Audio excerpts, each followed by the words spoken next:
दोस्तों, पिछले वीडियो में हमने बात की थी नॉन कैलोरीमीटर की, जो कि एक डिवाइस है जो कि जिसको हम यूज करते हैं हीट की कैलोरीफिक वैल्यू को मेजर करने के लिए। उसके बारे में हमने बात की थी। और आज की इस वीडियो में हम बात करने वाले हैं एंथैल्पी ऑफ फॉर्मेशन की। एंथैल्पी ऑफ फॉर्मेशन की अब जो मैं इसकी डेफिनेशन बोलने वाली हूँ बहुत ध्यान से सुननी है। Enthalpy of formation from delta H F not से, सॉरी दिस इज स्टैंडर्ड, ऊपर लगा है standard, delta H S standard से डिनोट करते हैं। ठीक है, स्टैंडर्ड, दिस इज स्टैंडर्ड।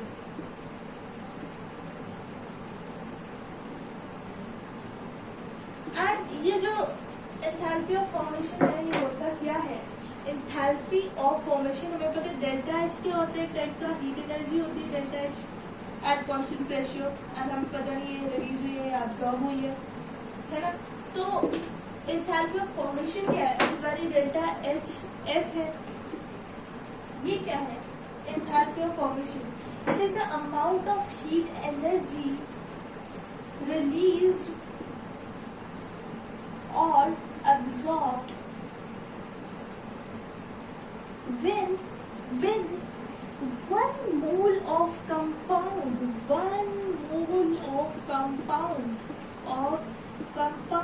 एक मोल कंपाउंड का क्या है? एक मोल है। एक मोल कंपाउंड जो है वो बनता है, एक मोल कंपाउंड बनता है from its constituents in their natural state. इसके ऑब्वियसली इसके कॉन्स्टिट्यूएंट से बनेगा, मगर वो कॉन्स्टिट्यूएंट्स जो होंगे ना वो अपने नेचुरल स्टेट में प्रेजेंट होंगे। ये बात ध्यान से सुननी है, वो अपने नेचुरल स्टेट में प्रेजेंट होंगे। और जो कंपाउंड बनेगा वो एक मोल कंपाउंड होगा, ना 2 मोल, ना 3 मोल, ना 4 मोल, एक मोल कंपाउंड होगा। ये बात ध्यान रखनी है। एक मोल कंपाउंड बनेगा bye its constituent in the natural state, उनके नेचुरल स्टेट में प्रेजेंट होंगे constituent. So enthalpy of formation क्या है? It is the amount of heat energy. और हमें पता नहीं कि रिएक्शन के वक्त हीट एनर्जी क्या रिलीज हुई है या अब्सॉर्ब हुई है, हमें नहीं पता। So it is the amount of heat energy released और absorbed when 1 mole of compound is formed by its constituent in its natural state. So enthalpy is the amount of heat energy released or absorbed when 1 mole of compound is formed from their constituent in its natural state. From the constituents in its natural state. Now, example,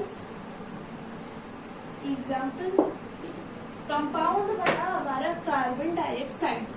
अब मैं carbon dioxide के आगे 2 या 1 कुछ भी नहीं लिखूंगी, क्योंकि कंपाउंड का 1 मोल होता है। एंथैल्पी ऑफ फॉर्मेशन के केस में कंपाउंड का 1 मोल ही होगा। पहले ही बता देती हूँ, यहाँ पर 1 मोल ही होगा। क्यों? क्योंकि हमने देखा एंथैल्पी ऑफ फॉर्मेशन की definition, it is the amount of heat energy released और absorbed when 1 mole of compound compound का 1 मोल है is formed by its constituents carbon and oxygen in their natural state. Carbon क्या natural state में ऐसे ही present होता है, हाँ, मगर ऑक्सीजन क्या नेचुरल स्टेट में ऐसे प्रेजेंट होते हैं? ऑक्सीजन ऐसे प्रेजेंट होते हैं अपने नेचुरल स्टेट में। तो इधर हमने क्या ध्यान रखा कि एंथैल्पी ऑफ फॉर्मेशन के बाद जो कंपाउंड बनता है वो 1 मोल ही होता है उसका, और वो किन चीजों से बनता है? उसके कॉन्स्टिट्यूएंट से, बट वो कॉन्स्टिट्यूएंट उनके नेचुरल स्टेट में प्रेजेंट होने चाहिए। कार्बन ऐसे ही प्रेजेंट होता है, ऑक्सीजन डायटोमिक फॉर्म में प्रेजेंट होती है, ऑक्सीजन गैस, इसलिए O2 लिखा। एंड यहाँ पर एंथैल्पी ऑफ फॉर्मेशन के बारे में पढ़ रहे हैं, तो कार्बन डाइऑक्साइड का एंथैल्पी ऑफ फॉर्मेशन भी हमें पता होना चाहिए। दैट इज कार्बन डाइऑक्साइड का enthalpy of formation is delta H F. Enthalpy of formation is carbon dioxide का एंथैल्पी ऑफ फॉर्मेशन क्या है? ये आपको ना 2 चीजों का एंथैल्पी ऑफ फॉर्मेशन याद रखना है, डेल्टा एच एफ और कार्बन डाइऑक्साइड और H2O का आपको एंथैल्पी ऑफ फॉर्मेशन याद रखना है। ये वैल्यूज आपको याद रखनी है। यहाँ पर हम देखते हैं कार्बन डाइऑक्साइड की वैल्यू अभी हमने देखी, दैट इज -393.5 किलो जूल पर मोल लिखने की खास जरूरत नहीं। कार्बन डाइऑक्साइड की एंथैल्पी ऑफ फॉर्मेशन की वैल्यू, बस 2 एंथैल्पीज ऑफ फॉर्मेशन, 2 कंपाउंड्स की एंथैल्पी ऑफ फॉर्मेशन आपको याद होनी चाहिए, एक कार्बन डाइऑक्साइड की और दूसरी वाटर की। ये दोनों इन दोनों कंपाउंड्स की एंथैल्पी ऑफ फॉर्मेशन आपको याद होनी चाहिए, एक की 393.5 किलो जूल कार्बन डाइऑक्साइड की और H2O की -285.8 किलो जूल, दोनों की नेगेटिव वैल्यू है एंथैल्पी ऑफ फॉर्मेशन की, मतलब कि यहाँ पर रिलीज हुई है हीट एनर्जी नेगेटिव है। सो नेक्स्ट हम एग्जांपल देखते हैं कंपाउंड Na2SO4 की। Na2SO4 1 मोल ही होगा एंड अपने नेचुरल स्टेट में प्रेजेंट कॉन्स्टिट्यूएंट से बनेगा, जो कि ऐसे कॉन्स्टिट्यूएंट जो कि उनके नेचुरल स्टेट में प्रेजेंट होंगे, सोडियम, सल्फर, ऑक्सीजन, बट ये अपनी नेचुरल स्टेट में कैसे प्रेजेंट होते हैं, सल्फर S8 होता है, ऑक्सीजन O2, ठीक है, नेचुरल स्टेट में प्रेजेंट है इसके कॉन्स्टिट्यूएंट्स, और ये कंपाउंड 1 मोल है, मगर क्या ये इक्वेशन बैलेंस्ड है, नहीं है। Now this equation is balanced.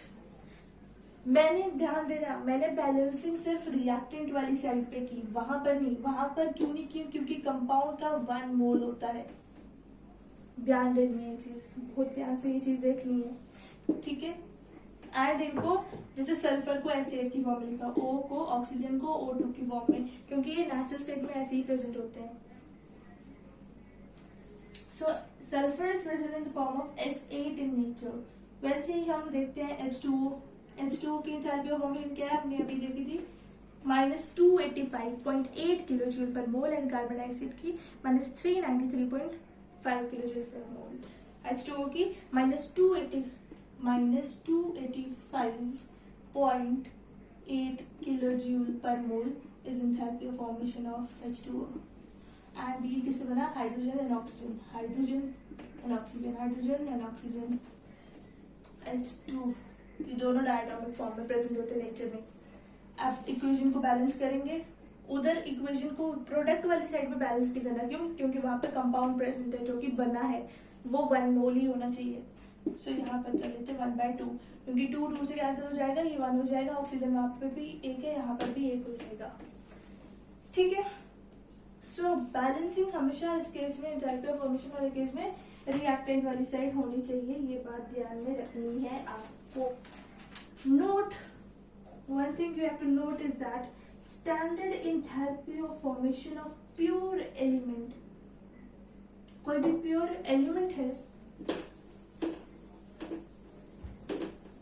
कोई भी प्योर एलिमेंट हो, उसकी स्टैंडर्ड एंथैल्पी ऑफ फॉर्मेशन जो होती है प्योर एलिमेंट की स्टैंडर्ड एंथैल्पी ऑफ फॉर्मेशन हमेशा उनके नेचुरल स्टेट में, और वो प्योर होने चाहिए। ऐसे एलिमेंट जो कि अपने नेचुरल स्टेट में प्रेजेंट है और जो प्योर है, उनकी जो एंथैल्पी ऑफ फॉर्मेशन होती है, स्टैंडर्ड एंथैल्पी ऑफ फॉर्मेशन उनकी हमेशा 0 होती है। जैसे कि अगर मैं बात करूं क्लोरीन की, तो ये गैस है जो कि डायटोमिक फॉर्म में प्रेजेंट होती है, नेचुरल स्टेट में प्योर एलिमेंट है, मतलब कि प्योर एलिमेंट का मतलब एक ही टाइप के एटम से बना है।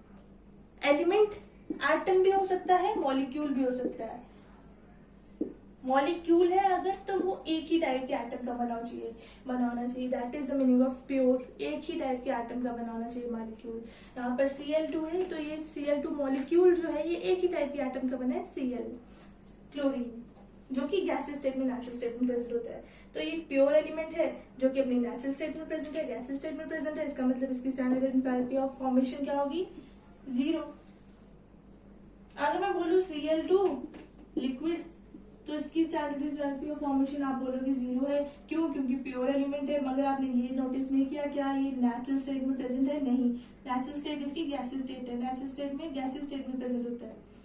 लिक्विड स्टेट है, मतलब कि डेल्टा HF इसका पक्का इतना तो है कि ये 0 के इक्वल नहीं होगा, ऐसे लिखना चाहिए, delta HF standard is not equal to 0 because it is not a pure element in its natural state। तो नेचुरल स्टेट का ध्यान देना है, और ये ध्यान देना क्या है, प्योर एलिमेंट है। वैसे ही दो चीजों का ध्यान देना है कि ये प्योर है और नेचुरल होना चाहिए। CO गैस है तो अपनी नेचुरल स्टेट में प्रेजेंट है, मगर ये प्योर एलिमेंट नहीं है क्योंकि 2 डिफरेंट एटम्स का बना है, तो इसका भी delta HF standard is not equal to 0 because enthalpy of formation तब equal to 0 होता है जब प्योर एलिमेंट हो, अपनी नेचुरल स्टेट में प्रेजेंट हो और प्योर एलिमेंट हो। तो आज की इस वीडियो में हमने बात की एंथैल्पी ऑफ फॉर्मेशन की। नेक्स्ट वीडियो में हम बात करेंगे एंथैल्पी ऑफ फेज ट्रांजिशन की। सो सी इन द नेक्स्ट वीडियो।